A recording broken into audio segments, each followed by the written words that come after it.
Hey, good morning. Been thinking this morning about how woefully short we fall of God's glory, but freely justified, freely justified by His grace. Amazing grace. And so I've been talking about the Pauline Prayer, and we're continuing in the exceeding greatness of His power. I think we all would say that we have no clue what that is.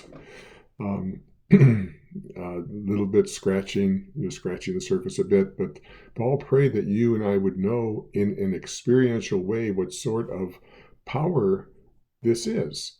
Paul said that this power was revealed in the resurrection. It's as though the power in creation was nothing compared to the power released in Jesus rising from the dead. It seems like the Almighty went to another level, and would it be heretical to say that the Almighty became mightier? I don't know. But in creation, God seemed to be working with a passive lump of clay. In redemption, however, the clay was just not clueless, but hostile toward Him, resisting Him at every turn. We had a nature which could say nothing but, "In your face, God." And that's because you and I were not only in the clutches of the devil, because he rightfully owned us, but we were his children. We had his DNA. And so God's power needed to untie this Gordian knot and to set us free from the law of sin and death, which was unbreakable. All we could do was sin and then experience death.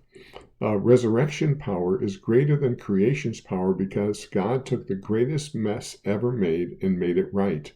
He took on death. That's the separation from any goodness and blessing and any hope of it, and left it in the grave.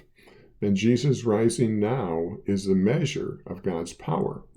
And as someone said, if God has done the greater, how will He not do the lesser?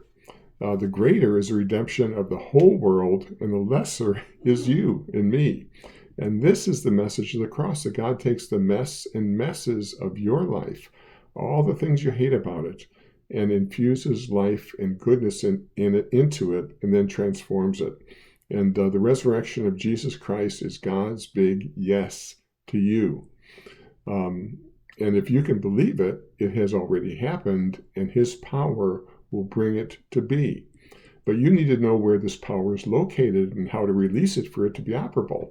You are not a passive lump of clay, as creation might have been, but you've been given the privilege of cooperating with Him in your transformation.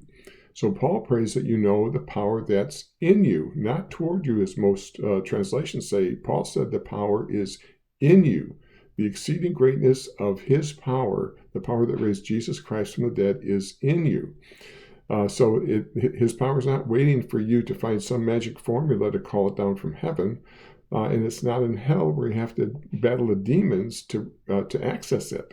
Again, His power is in you. So what's left for you is to believe, and that's where the disconnect often occurs, because we usually think that we are a passive lump in clay, that God is just working on us. And you aren't, and He is, but He isn't. He's working with you. We can often believe the greater, what God did for all of mankind, but it's another thing, another matter when you're facing your own giants, and that's where the rubber meets the road. And Paul says specifically that this power is revealed to the believing ones, to those who are believing. And there's a difference between being a Christian and being an actively believing Christian. Actively believing God is the cooperation He's looking for. Faith is what pleases Him, and His power is released as you are believing. And again, I'm not talking about the big doctrines. You can believe all the right doctrine, but not be believing God for the nitty-gritty of your life. So how do you and I believe when it seems like life has pinned you to the mat? Paul in Romans 10 says that the word which houses the power of God is nigh you. It's in your mouth and in your heart. And then he says, if you would confess with your mouth and believe in your heart, here in Ephesians, Paul says that God's power is manifest to His believing ones. God's power is released to work as you're saying what you believe. So two things. One, be sensitive to the little impressions you receive as you read the Word or go about your day. Faith comes by hearing a word from God. You must interact with the Word in order for faith to come and to grow. His whispers must become in you shoutings to yourself and to your circumstances. God might put a little word in your mind like, I shall not die, but declare the glory of God. When this happens, don't dismiss it as an errant thought, but take it and say, yes, it doesn't matter that my world looks like it's falling apart. I shall not die, but live and declare the glory of God.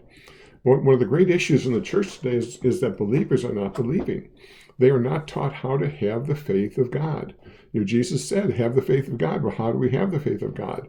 Paul said that he lived by the faith of the Son of God, and Jesus' faith was tested when it seemed like God was far away and all of hell stood against him. So this leads to the second thing, that we need to become professing Christians. Your mouth was made for God's word, and his word was given for you to fit into your mouth. Meditate means to murmur, to say under your breath. Confess means to say the same thing. Unless you are convinced of God's reality in his word, you will live trapped in your own little world, the world of your own making. But I want to be trapped in the world of God's making. So I'm going to declare the promises of God regardless of my circumstances. I'm going to declare that I'm righteous regardless of my failings. I'm going to declare his forgiveness so I might fear him. And one last thought. While God at times works instantaneously, that's not how he typically works. You, like Jesus, must go through the death, burial, resurrection process. The seed must fall into the ground of your soul, and die as you're holding on to it. So there'll be a time when you go through this dark time when you will hope against hope. And during that time, you need to be speaking truth. You need to be speaking the truth to yourself, truth to the circumstances, truth to the atmosphere, as it were. Your inability to change your situation and the impossibility of your circumstances will seem greater than the truth that sets you free. But God, but his word, but his promises, but the power that is in you, the exceeding greatness of his power that's in you. So look at the word differently. Look at yourself differently. Look at his power differently. His word, his power is in you, and the door to releasing it is in your mouth. Till next time.